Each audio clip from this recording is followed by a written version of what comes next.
Fair and lovely Bharat के कई घरों में एक बहुत जानी मानी क्रीम है। कई सालों से लोग त्वचा को गोरा करने की उम्मीद में इस क्रीम का इस्तेमाल करते आए हैं। यह अक्सर उन पहले कॉस्मेटिक प्रोडक्ट्स में से एक होती है जिसे कई लोग इस्तेमाल करते हैं। यह ब्रांड फेयरनेस क्रीम्स का पर्याय बन गया है जो लाखों लोगों की ड्रेसिंग टेबल और बाथरूम कैबिनेट में एक खास जगह रखता है। छोटे लोकल दुकानों से लेकर बड़े सुपरमार्केट तक इसकी व्यापक उपलब्धता ने इसे एक मुख्य प्रोडक्ट बना दिया है। यह जो वादा करती है, चाहे वह सच हो या सिर्फ सोचा गया हो, उसने इसे एक बड़ी आबादी की रोजमर्रा की स्किन केयर रूटीन में एक मजबूत जगह दी है, जिससे यह अक्सर चर्चा और इस्तेमाल का विषय बन गया है। इस क्रीम को बनाने में इस्तेमाल होने वाली मुख्य सामग्री को उनके खास काम के लिए ध्यान से चुना जाता है। सबसे जरूरी सामग्री पानी है, जो क्रीम का बेस बनाता है और दूसरे घटकों को घोलने में मदद करता है। फिर स्टीयरिक एसिड जैसे फैटी एसिड होते हैं, जो क्रीम को उसकी गाढ़ी और चिकनी बनावट देते हैं। एक और महत्वपूर्ण घटक नियासिनमाइड है, जो विटामिन B3 का एक रूप है। इस विटामिन को इसलिए शामिल किया जाता है क्योंकि यह त्वचा की बाधा को बेहतर बनाने में मदद करता है और समय के साथ त्वचा के रंग और बनावट पर असर डाल सकता है। ये सामग्री मिलकर वह प्रोडक्ट बनाती है जिससे उपभोक्ता परिचित है। हर एक अंतिम फॉर्मुलेशन में एक महत्वपूर्ण भूमिका निभाता है। क्रीम के प्रदर्शन और स्थिरता के लिए दूसरी सामग्री भी बहुत जरूरी है। ग्लिसरीन को मिश्रण में ह्यूमेक्टेंट के रूप में जोड़ा जाता है। इसका मतलब है कि यह हवा से नमी को त्वचा में खींचने में मदद करता है, जिससे त्वचा हाइड्रेटेड और मुलायम रहती है। ग्लिसरीन के बिना क्रीम रूखी लग सकती है। इसके अलावा टाइटेनियम डाइऑक्साइड या दूसरे केमिकल फिल्टर जैसे सनस्क्रीन अक्सर शामिल किए जाते हैं। ये सामग्री सूरज की अल्ट्रावायलेट किरणों के हानिकारक प्रभावों से त्वचा को बचाने के लिए जरूरी है, जो टैनिंग और लंबे समय तक नुकसान पहुंचा सकती है। ये सुरक्षात्मक तत्व क्रीम के विज्ञापित लाभों का एक महत्वपूर्ण हिस्सा है। आखिर में क्रीम को इंद्रियों के लिए आकर्षक बनाने के लिए खुशबू और प्रिजर्वेटिव्स मिलाए जाते हैं। खुशबू क्रीम को उसकी सुखद और पहचानी जाने वाली गंध देती है, जो उपयोगकर्ता अनुभव का एक महत्वपूर्ण हिस्सा है। प्रिजर्वेटिव्स भी उतने ही महत्वपूर्ण हैं, क्योंकि वे क्रीम में बैक्टीरिया और फफूंद के विकास को रोकते हैं। यह सुनिश्चित करता है कि प्रोडक्ट खुलने के बाद लंबे समय तक इस्तेमाल के लिए सुरक्षित रहे। इन प्रिजर्वेटिव्स के बिना क्रीम जल्दी खराब हो जाएगी, जैसे खाना खराब होता है। ये सभी सामग्री सटीक मात्रा में मिलाकर अंतिम प्रोडक्ट बनाते हैं, जो बाजार में बेचा जाता है। जब आप फेयर एंड लवली जैसी कॉस्मेटिक्स बनाने वाली फैक्ट्री में कदम रखते हैं, तो सबसे पहले आपको सफाई और स्वच्छता पर बहुत जोर दिया हुआ दिखता है। माहौल को जितना हो सके उतना साफ सुथरा रखा जाता है, बिल्कुल अस्पताल के ऑन ऑपरेटिंग रूम की तरह।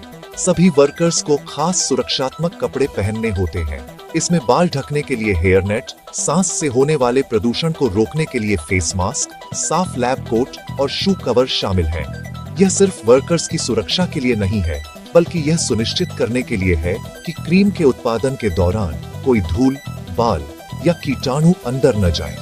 हवा को भी शुद्ध करने के लिए फिल्टर किया जाता है, जिससे उत्पादन का स्थान बिल्कुल साफ सुथरा रहे। फैक्ट्री में इस्तेमाल होने वाली मशीनें बड़ी, जटिल और स्टेनलेस स्टील की बनी होती है। स्टेनलेस स्टील का उपयोग इसलिए किया जाता है क्योंकि इसे साफ करना आसान होता है और यह क्रीम के तत्वों के साथ प्रतिक्रिया नहीं करता है। आपको बड़े मिक्सिंग टैंक दिखेंगे, जिनमें सैकड़ों लीटर प्रोडक्ट आ सकता है। इन टैंकों में शक्तिशाली ब्लेड या एजिटेटर होते हैं, जो सभी कच्चे माल को पूरी तरह से मिलाते हैं। इन टैंकों से हीटिंग और कूलिंग सिस्टम भी जुड़े होते हैं। इन सिस्टम्स को कंप्यूटर द्वारा कंट्रोल किया जाता है, ताकि यह सुनिश्चित हो सके कि प्रक्रिया के हर चरण में तापमान सटीक हो, क्योंकि यह क्रीम के लिए सही स्थिरता और बनावट प्राप्त करने के लिए महत्वपूर्ण है। फैक्ट्री की दीवारों के भीतर सुरक्षा सबसे बड़ी प्राथमिकता है। ऐसे कड़े नियम और प्रोटोकॉल हैं, जिनका हर कर्मचारी को बिना किसी अपवाद के पालन करना होता है। आग बुझाने वाले यंत्र और आपातकालीन निकास स्पष्ट रूप से चिह्नित और आसानी से सुलभ होते हैं। कर्मचारियों को भारी मशीनरी को सुरक्षित रूप से चलाने और किसी आपात स्थिति जैसे केमिकल स्पिल या मशीन खराब होने की स्थिति में क्या करना है, इस बारे में नियमित प्रशिक्षण मिलता है। चेतावनी के संकेत उन क्षेत्रों में लगाए जाते हैं जहां संभावित खतरे हो सकते हैं। सुरक्षा की यह संस्कृति सुनिश्चित करती है कि उत्पादन प्रक्रिया सुचारू रूप से और किसी भी दुर्भाग्यपूर्ण घटना के बिना चले। जिससे कर्मचारियों और प्रोडक्ट की अखंडता दोनों की रक्षा होती है। किसी भी उत्पादन शुरू होने से पहले सभी मशीनों और कंटेनरों को अच्छी तरह से साफ और स्टेरिलाइज किया जाता है। इस प्रक्रिया को सैनिटाइजेशन कहते हैं। क्रीम के संपर्क में आने वाली हर सतह को धोने के लिए विशेष सफाई एजेंटों का उपयोग किया जाता है। सफाई के बाद किसी भी बचे हुए रोगाणुओं को मारने के लिए भाप या अन्य स्टेरिलाइजिंग तरीकों का उपयोग किया जाता है। यह कदम बिल्कुल महत्वपूर्ण है। यदि उपकरण पूरी तरह से साफ नहीं है तो यह क्रीम के पूरे बैच को दूषित कर सकता है, जिससे यह उपभोक्ताओं के लिए उपयोग करने के लिए असुरक्षित हो जाएगा। क्वालिटी कंट्रोल टीमें मानकों को हमेशा पूरा करने के लिए उपकरणों की सफाई की नियमित जांच करती हैं। फेयर एंड लवली क्रीम का निर्माण सभी कच्चे माल के सावधानीपूर्वक माप से शुरू होता है। यह प्रक्रिया एक खास वजन करने वाले कमरे में होती है। वर्कर्स एक विशेष रेसिपी का पालन करते हुए डिजिटल स्केल का उपयोग करके प्रत्येक सामग्री, ठोस और तरल दोनों को बहुत सटीकता से मापते हैं। रेसिपी एक खाना पकाने के निर्देश मैनुअल की तरह है और एक सामग्री की मात्रा में एक छोटी सी गलती भी अंतिम क्रीम की बनावट, एहसास या प्रभावशीलता को बदल सकती है। सामग्री को दो मुख्य समूहों में बांटा गया है। 1. तेल आधारित सामग्री जैसे स्टीयरिक एसिड, डो। पानी आधारित सामग्री जैसे पानी और ग्लाइसरीन। यह अलगाव प्रक्रिया के अगले चरण के लिए महत्वपूर्ण है। एक बार वजन करने के बाद सामग्री के दोनों समूहों को अलग अलग बड़े मिक्सिंग टैंक में रखा जाता है। तेल आधारित सामग्री एक टैंक में जाती है और पानी आधारित सामग्री दूसरे टैंक में जाती है। फिर दोनों टैंकों को धीरे धीरे गर्म किया जाता है। गर्मी ठोस सामग्री जैसे फैटी एसिड को पिघलने और अन्य तेलों के साथ ठीक से घुलने में मदद करती है। इसी तरह पानी आधारित टैंक को नियासिनमाइड जैसी सामग्री को घोलने में मदद करने के लिए गर्म किया जाता है। यह हीटिंग चरण कंप्यूटर द्वारा विशेष तापमान बनाए रखने के लिए सावधानी पूर्वक नियंत्रित किया जाता है। लक्ष्य दो चिकने एक जैसे तरल पदार्थ बनाना है, एक तैलीय और एक पानी वाला, इससे पहले कि उन्हें मिलाया जाए। क्रीम बनाने की प्रक्रिया में सबसे महत्वपूर्ण कदम को इमल्सिफिकेशन कहा जाता है। यह तब होता है जब गर्म तेल मिश्रण और गर्म पानी मिश्रण को मिलाया जाता है। उन्हें एक बड़े मुख्य मिक्सिंग टैंक में पंप किया जाता है, जिसमें एक विशेष उच्च गति वाला मिक्सर होता है जिसे होमोजेनाइजर कहते हैं। जब तेल और पानी को मिलाया जाता है तो वे स्वाभाविक रूप से अलग होना चाहते हैं। होमोजेनाइजर बहुत तेज गति से घूमता है, तेल और पानी के कणों को छोटे छोटे बूंदों में तोड़ता है और उन्हें एक साथ मिलने के लिए मजबूर करता है। यह एक स्थिर, एक जैसा और दूधिया सफेद तरल बनाता है जिसे इमल्शन कहते हैं। यही क्रीम को उसकी चिकनी और लगातार संरचना देता है। इमल्शन बनने के बाद इसे ठंडा करना होगा। गर्म क्रीम को धीरे धीरे ठंडा किया जाता है, जबकि इसे धीरे धीरे हिलाया जाता है। यह नियंत्रित शीतलन प्रक्रिया क्रीम की अंतिम मोटी और चमकदार बनावट प्राप्त करने के लिए बहुत महत्वपूर्ण है। यदि इसे बहुत जल्दी ठंडा किया जाता है तो बनावट दानेदार या अस्थिर हो सकती है। इस शीतलन चरण के दौरान अन्य संवेदनशील सामग्री जैसे बोर, विटामिन, डो, खुशबू, तीन प्रिजर्वेटिव्स को जोड़ा जाता है।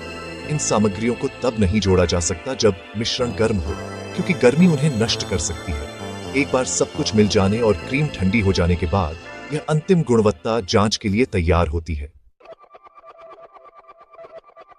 क्रीम को पैक करने से पहले बड़े बैच से एक सैंपल को क्वालिटी कंट्रोल लैब में भेजा जाता है।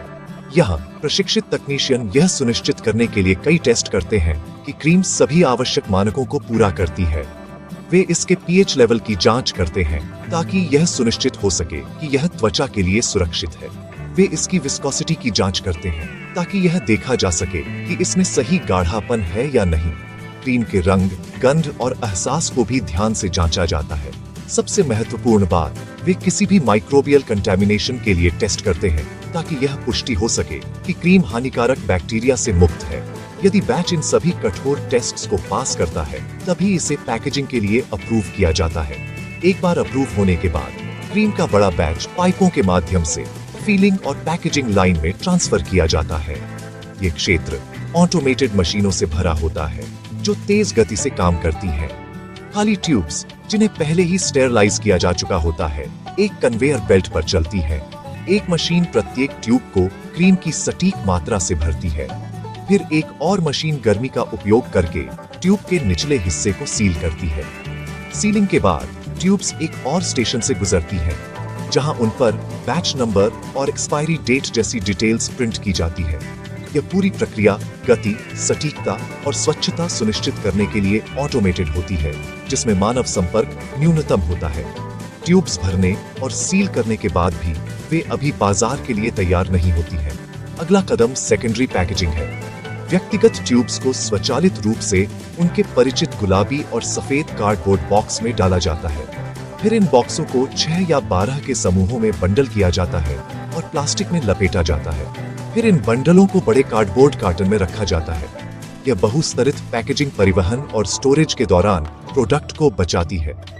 ये डिस्ट्रीब्यूटर्स और रिटेलर्स के लिए प्रोडक्ट की बड़ी मात्रा को कुशलतापूर्वक और सुरक्षित रूप से संभालने में भी आसान बनाता है, जिससे अंदर की ट्यूब्स को कोई नुकसान नहीं होता। आखिर में बड़े कार्टन को सील किया जाता है, शिपिंग जानकारी के साथ लेबल किया जाता है और फैक्ट्री के वेयरहाउस में ले जाया जाता है।